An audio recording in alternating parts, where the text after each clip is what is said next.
Ritual ஜோதிடம் TV அனைத்து நேயர்களுக்கும் திண்டுக்கல் ஹரிஹரன் சர்மாவின் பணிவான வணக்கம். நாம் இந்த பதிவில் வருகிற 29ஆம் தேதி குரு பகவான் வக்ர நிவர்த்தி ஆகிறார். அவ்வாறு வக்ர நிவர்த்தி ஆகக்கூடிய குரு தன் பார்வைப்படும் மேஷத்தில் இருந்துட்டு வக்ர நிவர்த்தி ஆகிறாரு.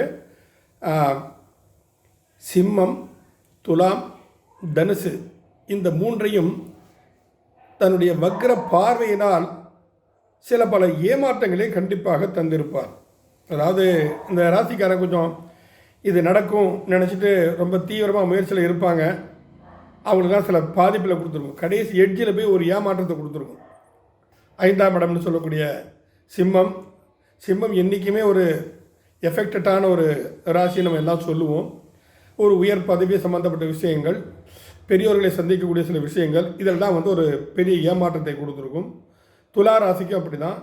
கணவன் மனைவி சில பிரச்சனைகளை உருவாக்கி கோபதாபங்களோடு விட்டு பிரிந்து தாய் வீட்டுக்கு செல்வதோ, சில பேருக்கு கோர்ட் வரைக்கூடிய பிரச்சனைகள்லாம் கூட நடந்திருக்கும். அதே மாதிரி 9ஆம் இடம் சொல்லக்கூடிய தனுசை அந்த வக்ர பார்வை பார்ப்பதால் தந்தையுடன் மனோபீதம், தந்தை நீண்ட நாள் ஆசையாக தீர்த்த யாத்திரைகளுக்கு செல்ல வேண்டும் என்றால் போக முடியாமல் அவரை தடுப்பது, பெரியோர்களிடம் விவாதம் பண்ணுவது, வாக்குவாதம் செய்வது, இது போன்ற தன்மைகள்லாம் கண்டிப்பாக கொடுத்துருக்கும்.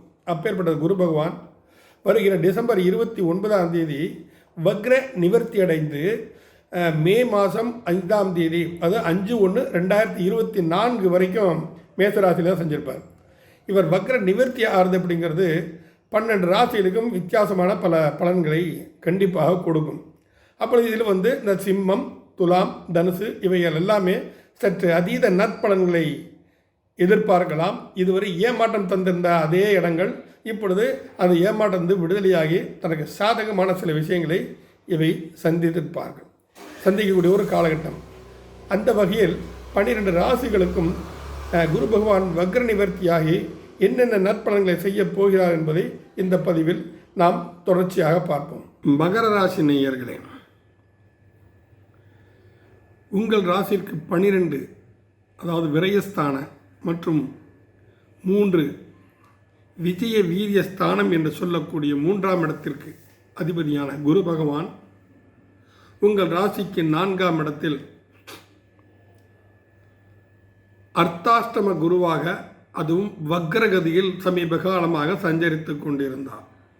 அந்த குரு பகவான் 29/12/2023 முதல் வக்ர நிவர்த்தி பெற்று நேர்கதியில் 1/5/2024 வரை சஞ்சரிக்கப் போகிறார். கடந்து வந்த காலகட்டங்களில் பொதுவாகவே அஷ்டமத்து குரு என்று சொன்னால் 8ஆம் இடத்தில் குரு இருந்தால் என்ன பலன்கள் நடக்குமோ அதில் பாதி அர்த்தாஷ்டம குரு காலத்தில் நடக்கும். இப்பொழுது மகர ராசிக்கு 4ஆம் இடத்துல குரு, அது அர்த்தாஷ்டம குருன்னு நம்ம சொல்கிறோம்.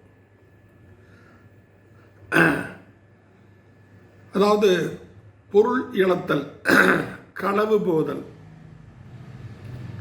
மறந்து விட்டு வருதல், தொலைத்து விடுதல், பணத்தை தொலைத்து விடுதல், இது எல்லாமே இந்த அர்த்தாஷ்டம குருவில் கண்டிப்பாக நடந்திருக்கும். நடக்கும். தனக்காரகன் அல்லவா. அஷ்டமம் என்பது மறைதல் தானே. அது உங்களை விட்டு பணம் மறைந்து போகிறது என்று கணக்கு. ஏமாந்துட்டு வருவீங்க, தேவையில்லாத விஷயத்தில் பணத்தை கொடுத்துட்டு அப்புறம் யோசிச்சுட்டு இருப்பீங்க, அடைச்சி தவிர்த்துருக்கலாமே, நம்ம அவசரப்பட்டுட்டோமே அப்படின்னு சொல்லி ஒரு எண்ணம் எல்லாம் வரக்கூடிய தன்மைகள் இருக்கிறது. இப்படி பல இன்னல்களை சந்தித்து வந்து கொண்டிருந்திருப்பீர்கள் சமீப காலமாக. இப்பொழுது நேர்மறையான ஒரு தன்மையில் அந்த குரு பகவான் சஞ்சரிக்கப் போகிறது. அந்த குரு பகவான் உங்கள் ராசிக்கு 10ஆம் இடத்தை பார்ப்பது, அதாவது எந்த ஒரு கிரகமும் இருக்கும் இடத்தை கெடுப்பதாக இருந்தாலும் பார்க்கும் பார்வைக்கு என்று ஒரு தன்மை உண்டு. அந்த வகையில் உங்கள் ராசிக்கு 10ஆம் இடம் என்று சொல்லக்கூடிய துலா ராசியை அவர் பார்க்கிறார். அந்த துலா ராசி மகர ராசிக்கு நட்பு கிரகத்தின் யோக வீடு என்று நாம் இதனை சொல்ல வேண்டும். பொருளாதார முன்னேற்றம் கண்டிப்பாக ஏற்படும். ஆடை ஆபரண சேர்க்கைகள், சொகுசு வாழ்க்கை, ஒரு சொகுசாக வீடு கட்டுவது, லேட்டஸ்ட் மாடலில் வண்டிகள், கார் வாங்குவது, பைக் வாங்குவது, நல்ல ஆடை அணிகலன்கள் வாங்குவது, எல்லாமே லேட்டஸ்ட் மாடலில் விரும்புவாங்க. சுக்கிரனுடைய வீடு இல்லையா, அது 10ஆம் இடம் சுக்கிரன் அலங்காரத்திற்கு பிரியமானவன். கலைத்துறையை சார்ந்தவர்களுக்கும் ஒரு அதீத நற்பலன்களை கொடுக்கும். மகர ராசிக்காரர்கள் கலைத்துறையை சார்ந்தவர்களாக இருந்தால் அவர்களுக்கு இது அதீத நற்பலன்களை கண்டிப்பாக கொடுக்கும். கலைத்துறை என்றால் ஆடல், பாடல், நடிப்பு, இவை எல்லாமே அதில் தான் அடங்கும். மியூசிக்கு,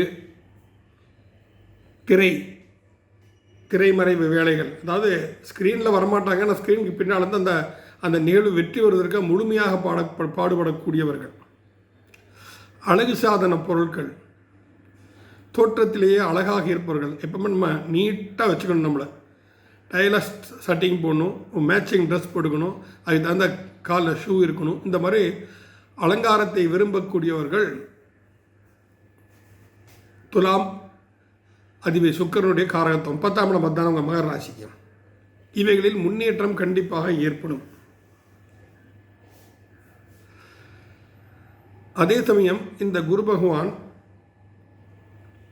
உங்களுடைய ராசிக்கு அஷ்டமஸ்தானத்தையும் பார்ப்பதால் ஆயுள் பயம் இருக்க வேண்டிய அவசியம் இல்லை.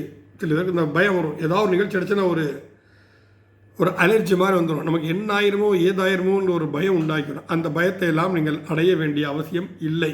இனி தெளிவான விஷயமா இருக்கும். அடுத்த குரு பயிற்சி மே மாதம் நடப்பா, இப்போ ராசியவே நேரடியாக அவர் பார்க்க போகிறார் மகர ராசி, அது ரொம்ப உத்தம பலன் கொடுக்கும். அது அடுத்த குரு பயிற்சி நம்ம அதை பற்றி பார்க்கலாம்.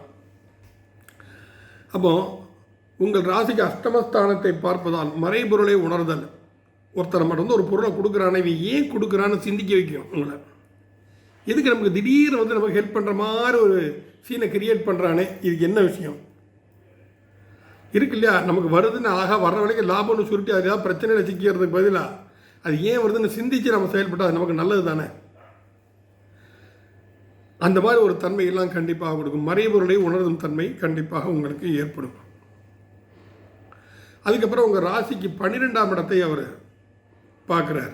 12ஆம் ஏற்கனவே சொன்ன மாதிரி சுபவிரயம். 12ஆம் இடத்தை குரு பார்த்தாலே அந்த குடும்பத்தில் சுபவிரயம். இது எந்த ராசியாக இருக்கட்டும், அந்த ராசிக்கு 12ஆம் இடத்தை குரு பார்க்கதா இருந்தால் நிச்சயமாக அவருக்கு சுபவிரயம் கண்டிப்பாக ஏற்படும்.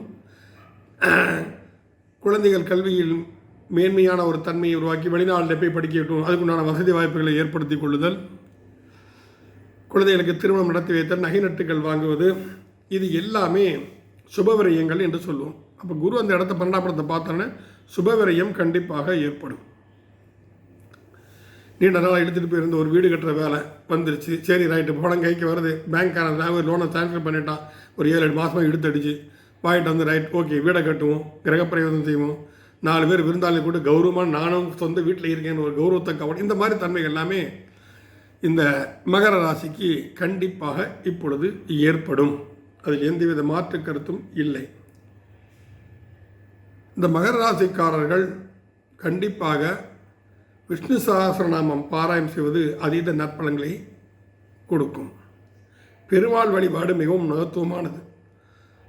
பெருமாள் வழிபாடு சொன்னாலே ஹனுமனுடைய வழிபாடு, ஹனுமன் சாலிசா படிப்பது, இவை எல்லாமே உங்களுக்கு ஒரு மகத்துவமான நற்பலன்களை கண்டிப்பாக கொடுக்கும். கடல்வாழ் உயிரினங்களுக்கு தீவனங்கள் போடுவது, எங்கேயாவது கோயிலுக்கு போனோம், அந்த கோயிலில் குளத்தில் மீன்கள் இருக்குதா, அதுக்கு ஆகாரத்தை போடுங்க, இதெல்லாம் அதீத நற்பலன்களை கிடைக்கும். அனைத்து நற்பலன்களும் பெற்று சீரும் சிறப்போடு மகர ராசிக்காரர்கள் வாழ்வதற்கு அன்றாடம் நான் சொல்லும் இல்லாமல் ஈசனையை பிரார்த்திக்கிறேன். வாழ்க வளமுடன்.